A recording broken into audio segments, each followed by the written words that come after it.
After several prison stints, a frightening rap sheet, and a history of drug and mental health issues, police say Darnell Hunter stabbed a man and sliced a woman's throat. Both survived, and Hunter was arrested, but instead of returning to prison, he got probation. Police say then he killed a man. Investigative reporter Mike-Perlstein finds out how Hunter slipped through the justice system and how that left a family in disbelief.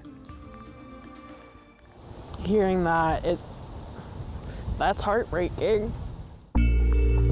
Chucky Fink Jr. would have turned 27 earlier this month. He didn't make that milestone because on April 2nd, he was fatally stabbed while sleeping on a sidewalk on Bourbon Street.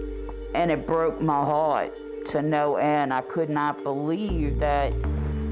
How can you just walk up, stab someone, and then walk down the street like nothing? Fink's sister Liz remembers her brother's love of music, his time playing in the marching band at Chalmette High School. I would go to parades and watch him and my mom marching. I'm like, wow, that's my brother. I was devastated because I was like the last person to have seen him. Fink was homeless as he battled mental illness, but he remained close to his family, and his mother and two sisters are now struggling to cope with the trauma of his killing. He was just trying to sleep on the sidewalk. He wasn't in anybody's way. Compounding their grief, Fink's family is anguished over a series of decisions that put Fink's accused killer, Darnell Hunter, back on the street despite a long and troubling rap sheet that included two other recent knife attacks. Those victims, including a woman whose throat was cut, survived. I mean, you slit a lady's throat. You know, you're lucky she didn't die. Court records show that Hunter's criminal history began when he was a juvenile and continued as soon as he became an adult. He's a registered sex offender with obscenity and indecent behavior convictions. In addition to serving prison time on those charges, he did 4 years for purse snatching and resisting an officer.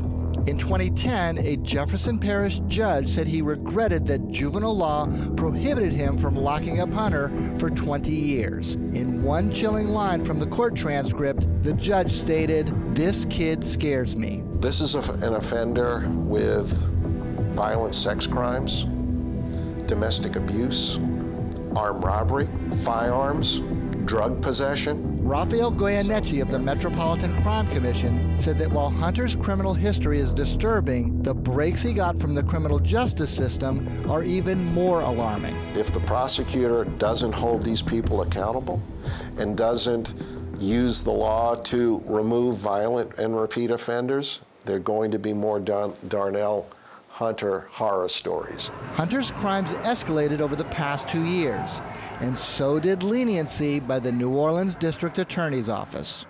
Court records show that in August 2022, Hunter was homeless when he was booked with attempted armed robbery, assault, and being a felon with a gun. Police say he was carrying crystal meth and a pipe when they arrested him. I cannot think of a worse combination. Hunter was facing a minimum of 5 years in prison when the DA's office offered a generous plea bargain, reducing all of the charges to misdemeanors. Judge Nandi Campbell went even further and allowed Hunter to be released on his own recognizance until sentencing. No, it makes no sense at all. Hunter was free for 9 days before police say he struck again. According to this police affidavit, Hunter lashed out on December 28, 2022. The same NOPD detective who arrested Hunter just months earlier stated that he stabbed a man at Poydras and Loyola using the knife to cut a man's cell phone from his pocket. Then blocks away, officers wrote that Hunter approached a woman and, quote, cut her neck from behind her left ear to the middle of her neck. Janet Hayes, a longtime mental health advocate, is director of Healing Minds NOLA. She says she's never seen a case with so many tragic failures. She says someone battling mental health issues like Hunter should get intensive treatment before any consideration of returning them to the street. 1 out of 10, greater than 10. I've failed clearly along the way at every step. Despite the allegations of extreme random violence, Hunter got another break. After about 10 months in jail awaiting trial, the DA's office offered Hunter another lenient plea bargain. Court records show that prosecutors dropped almost all the charges against him in exchange for a guilty plea to being a felon with a gun. That is a case study in poor judgment by the district attorney's office. But even that plea deal came gift-wrapped. Under state law, the sentence for being a felon with a gun carries a mandatory 5 to 20 years. For Hunter, Judge Campbell signed off on a rarely used downward departure, allowing probation as long as Hunter appeared in court for mental health checks. In this letter from the Orleans Public Defender's Office, a social worker with the office urged his release, promising to make sure Hunter had transitional housing, took his medication, and attended his court hearings. He clearly did not get the help that he needed because he continued to be released and commit more crimes, and every crime became more serious. By the time the calendar flipped to 2024, Hunter stopped showing up at mental health court. He next surfaced after he was arrested for fatally stabbing Chucky Fink in the neck. He was picked up less than an hour later, a few blocks away. Police say Hunter was carrying 2 switchblade knuckle knives, weapons that combine a switchblade with brass knuckles. If he had been properly handled by the district attorney's office, he wouldn't have been on the streets to commit the murder.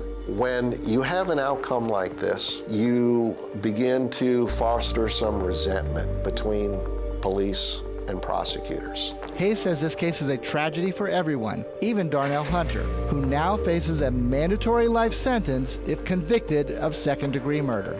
A system that failed him, the system failed everybody. Not only did Christy Burke have to tell her 2 daughters about their brother's murder, but also the circumstances that put Hunter back on the street. They were like, how is this man walking around, Mom? And I said, baby, I don't know.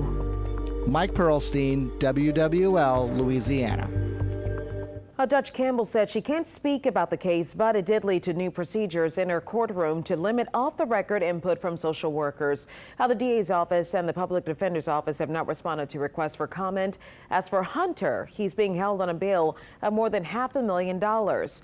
Meanwhile, Chucky's family has set up a GoFundMe to raise money for a memorial service. For that, go to our website, WWLTV.com.